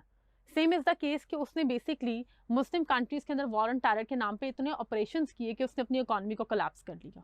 एट द सेम टाइम वो मुस्लिम कंट्रीज को तो हिंडर कर ही रहा था, लेकिन उसकी वजह से वो मिस आउट कर गया कि और बहुत से कंट्रीज हैं जो आगे जा रहे हैं, जो अपनी इकोनॉमी को स्ट्रॉन्ग कर रहे हैं due to the neutrality principle, जिसकी वजह से उसका ओवर एम्फेसाइज हो गया। फिर वॉर ऑन टेरर आता है। वॉर ऑन टेरर जो है पिछले 20 ईयर्स से जो है अमेरिका इसमें इन्वॉल्व है and now they are finding a way. वो एक रास्ता ढूंढ रहे हैं जिससे वो अपने ट्रूप्स को विदड्रॉ करा सके, बिकॉज दे न्यू कि इस वॉर का कोई एंड तो है नहीं। दैट इज वाई उनको ये लगता है कि अब हमें फाइनली अपनी इकोनॉमी पर फोकस करने की जरूरत है। हम वही पैसा जो वॉर्स में इन्वेस्ट कर रहे हैं वो हमें अब सिविलियन डेवलपमेंट प्रोग्राम्स के ऊपर इन्वेस्ट करने की ज़रूरत है। हमें वही पैसा अनएम्प्लॉयमेंट को रेडिकेट करने के लिए इस्तेमाल करना चाहिए, पॉवर्टी को ख़त्म करने के लिए जो है वो इस्तेमाल करना चाहिए। इन सब की वजह से राइज ऑफ चाइना को मिस आउट कर गए। राइज ऑफ चाइना वो है बेटा जो कि यूनिपोलैरिटी वर्ल्ड ऑर्डर को चैलेंज कर रहा है। चाइना का आपको पता होगा one belt one road initiative का जो प्रोजेक्ट है वो इस टाइम वो ऑलमोस्ट 78+ कंट्रीज़ के साथ साइन कर चुका है। इवन एशिया के अंदर वो तमाम तर कंट्रीज़ जो प्रो अमेरिकन थे उनके कंटेम्प्रेरी टाइम्स में प्रोजेक्ट्स जो हैं वो चाइना के साथ साइन हो चुके हैं। वो गवादर पोर्ट हो या ईरान की चाबहार पोर्ट हो, इसके अलावा बाल्कन स्टेट्स हों या फिर आपकी सेंट्रल एशियन स्टेट्स हों या वेस्ट एशियन स्टेट्स हों या फिर अफ्रीकन स्टेट्स हों, तो ये तमाम तर कॉन्टिनेंट्स को इस वक्त चाइना जो है वो बेसिकली इन्फ्लुएंस कर रहा है। और चाइना का बेनिफिट ये है कि वो बेसिकली न्यूट्रलिटी प्रिंसिपल को फॉलो करता है। वो बेसिकली अमेरिकन की तरह मिलिट्री एग्रेसिविज्म के ऊपर बिलीव नहीं रखता। वो मिलिट्री की एग्रेसिवनेस को इनकलकेट नहीं कर रहा। वो सिर्फ economic aids, economic loans with interest है वो प्रोवाइड कर रहा है, जिससे वो सॉफ्ट पावर पॉलिसी को यूज़ करते हुए पूरी वर्ल्ड के लोगों को भी और उनकी गवर्नमेंट्स को भी रूल करेगा। तो अमेरिका जो है वो बेसिकली सॉफ्ट पावर मैकेनिज्म को मिस आउट कर गया। अमेरिका को ये लगा कि वर्ल्ड वॉर 1 और 2 के बाद जैसे उसने यूएसएसआर के अगेंस्ट डिफरेंट प्रॉक्सी वॉर्स की हैं, तो this is the only way to rule the world. और वो मिस आउट कर गए कि कमिंग सेंचुरीज के अंदर इकोनॉमिक्स की बहुत इंपॉर्टेंस होगी। If you want to rule the world you need to rule the economies. China ने इसी आइडेंटिटी को और चाइना ने इसी ड्रीम को जो है वो फॉलो किया है और इवेंचुअली कंटेम्प्रेरी टाइम्स के अंदर China is the only country which is going to challenge the liberal world order and also China ही होगा जो बेसिकली पूरी वर्ल्ड के जो कंट्रीज हैं उनको रूल करेगा। Last but not the least, weaponisation ideology जो अमेरिका ने फॉलो की है उसकी वजह से वर्ल्ड के अंदर जो क्लाशनकोफ कल्चर है, आपके डिफरेंट टेररिस्ट आउटफिट्स हैं, आपकी टेररिस्ट ऑर्गेनाइजेशंस जो हैं वो एग्जिस्टेंस में आ गई हैं, जिसकी वजह से ह्यूमन सर्वाइवल, ह्यूमन पीस और वर्ल्ड पीस जो है वो थ्रेट पर है, जिसको अमेरिका मिस आउट कर गया। क्योंकि अमेरिका इज़ द कंट्री जिसने खुद टेररिस्ट आउटफिट्स को, टेररिस्ट ऑर्गेनाइजेशंस को बनाया भी है ताकि वो अपने वेपन्स को जो है वो बेच सकें और सेल कर सकें। उसके बाद soft power of China versus hard power policy of America. China जो है वो लॉन्स दे रहा है, वो बेसिकली लीज, वो इकोनॉमिक डेवलपमेंट प्रोग्राम्स करवा रहा है, वो अनएम्प्लॉयमेंट को रेडिकेट कर रहा है, वो पॉवर्टी को रेडिकेट कर रहा है, वो डिफरेंट कंट्रीज़ के ग्रॉस डोमेस्टिक प्रोडक्ट्स के अंदर उनको असिस्ट कर रहा है। इसलिए लोगों को पता ही नहीं है कि नियर फ्यूचर में वो अल्टीमेटली चाइना की शायद कॉलोनी बनना भी पसंद करें। और अमेरिका ने हमेशा हार्ड पावर मैकेनिज्म को फॉलो किया है, एक्सेसिव मिलिट्राइजेशन को फॉलो किया है, डिफरेंट कंट्रीज की सॉवरेनिटी को डिसरिस्पेक्ट किया है। वो पाकिस्तान भी हो तो हमेशा अमेरिका ने हमें इन्फॉर्म किए बगैर Osama bin Laden operation Abbottabad में कर दिया, सलाला एयरबेस अटैक कर दिया जिसमें ऑलमोस्ट हमारे 25 मिलिट्री पर्सनल्स जो हैं उनकी डेथ हो गई। कंटेम्प्रेरी टाइम्स के अंदर जो चेंजिंग रीजनल डायनामिक्स हैं उनकी बहुत इंपॉर्टेंस है बच्चों। चेंजिंग रीजनल डायनामिक्स की अगर मैं बात करूं तो ऑब्वियसली पूरे एशिया की जो अब इस वक्त डायनामिक्स हैं वो प्रो चाइनीज़ हैं, अफ्रीका की प्रो चाइनीज़ हैं, रशिया जो है वो चाइना को सपोर्ट कर रहा है। तो इस सारी चीज़ों के अंदर जो अमेरिका है वो मिस आउट कर गया है अपनी रीजनल डायनामिक्स को और रीजनल फॉरेन पॉलिसी को, और किस तरह से उसने डिफरेंट रीजन्स को कैप्चर करना था। फिर पूरी वर्ल्ड के अंदर कॉन्टेम्प्रेरी टाइम्स के अंदर राइज ऑफ रीजनल हेजमॉन्स है। रीजनल हेजमॉन्स का मतलब है कि हर रीजन के अंदर एक पावर जो है वो इमर्ज कर रही है, लाइक रशिया, इंडिया, ईरान अपनी पावर, ईरान एक अपने तौर पे इमर्ज कर रहा है, Japan, south Korea, north Korea जो है वो न्यूक्लियर पावर के अंदर बहुत ज़्यादा आगे चला गया। तो इसकी वजह से अब अमेरिका को किसी एक कंट्री के राइज का थ्रेट नहीं है, चाइना से तो उसको बहुत बिगर थ्रेट है ना, लेकिन इवेंचुअली जो रीजनल हेजमॉन्स हैं वो भी उसकी पॉलिसीज़ को फॉलो नहीं करेंगे। फिर है rise of multipolarity world order. दुनिया में यूनिपोलैरिटी वर्ल्ड ऑर्डर के बाद अब डिफरेंट रीजनल हेजमॉन्स हैं, तो मल्टीपोलैरिटी मतलब मल्टीपल रीजन्स के अंदर मल्टीपल पावर्स जो है वो एग्जिस्ट कर रही हैं। देन अमेरिका ने रेसिज्म के ऊपर बहुत फोकस किया है, मेक अमेरिका ग्रेट अगेन में, व्हाइट्स मैन बर्डन थ्योरी, जिसकी वजह से फर्दर हेट्रेड जो है वो क्रिएट हुआ है। हाइपर नेशनलिज्म को अमेरिका फॉलो कर रहा है और ग्लोबलाइजेशन के अगेंस्ट जो है वो वर्क कर रहा है, जिसकी वजह से अमेरिकन को जो है वो बहुत ज़्यादा एक और तरह के नैरेटिव का वर्ल्ड में सामना करना पड़ रहा है कि ऑब्वियसली इन्होंने हमेशा इंटरनेशनल रिजीम्स को भी अपने नैरेटिव के अकॉर्डिंगली टेम एंड ट्रेन किया है। ग्लोबलाइजेशन को ये तब तक फेवर कर रहे थे तब तक ग्लोबलाइजेशन को बेनिफिट कर रही थी, और जैसे ही ग्लोबलाइजेशन इनको बेनिफिट नहीं कर रही है तो ये इवेंचुअली क्या कर रहे हैं, ये एंटी ग्लोबलाइजेशन मूवमेंट्स को रन कर रहे हैं। इमिग्रेशन, माइग्रेशन, रेफ्यूजी पॉलिसीज़ जो हैं इनकी टोटली डिफरेंट हो चुकी हैं। आइसोलेशन पॉलिसी बाय यूएस की अगर मैं बात करूं तो आपको पता होना चाहिए बच्चों कि आइसोलेशन पॉलिसी ऑफ यूएस के अंदर कॉन्टेम्प्रेरी टाइम्स के अंदर पेरिस ट्रीटी हो, पेरिस अकॉर्ड हो जो कि क्लाइमेट के ऊपर है, उससे यूएस ने यूनिलैटरली विड्रॉ कर दिया। Joint comprehensive plan of action हो, ईरान के साथ न्यूक्लियर डील, यूनिलैटरली विड्रॉ कर दिया। इसके अलावा वो फाइनली क्लेम कर रहे हैं कि वर्ल्ड ट्रेड ऑर्गेनाइजेशन WTO वो अगर हमारे टर्म्स एंड कंडीशंस को नहीं मानेगी तो हम वहाँ से भी यूनिलैटरली विड्रॉ कर देंगे। तो अमेरिका इटसेल्फ जो है वो दोबारा आइसोलेशन पॉलिसी में जा रहा है, which is going to hinder its economy badly, क्योंकि कॉन्टेम्प्रेरी टाइम्स में ग्लोबल वैल्यू चेन्स का सिस्टम एग्जिस्ट कर रहा है, MNCs और TNCs एग्जिस्ट कर रही हैं। Isolation is not a good policy for any country irrespective of the factor that you are a super power. Critique of invasion 2006 के अंदर जो है इसने बेसिकली क्रिटिसिज्म करना शुरू कर दिया था, और इसने बेसिकली न्यू कंजर्वेटिविज्म को भी जो है वो आइडेंटिफाई कर लिया था अमेरिकन पॉलिटिक्स के अंदर, और फ्रांसिस फ्यूकुयामा ने ये कह दिया था कि ये अब अमेरिका का जो है वो कोलैप्स शुरू हो गया। और एवेंचुअली आप देखें 2017 के बाद, स्पेशली 2013 के अंदर जब उन्होंने one belt one road initiative जो है वो अडॉप्ट किया है, उससे ही पता चल गया था कि China is the next rising super power of the world. तो फ्रांसिस फ्यूकुयामा के कॉन्टेम्प्रेरी टाइम्स में ये बिलीव्स हैं, उसके इस बिलीव्स की रीजंस क्या हैं वो मैंने सारी आपको एक्सप्लेन की हैं। ये आपके बच्चों कॉन्टेम्प्रेरी फिलोसफर्स थे। I hope you get it all. Thank you so much and good luck.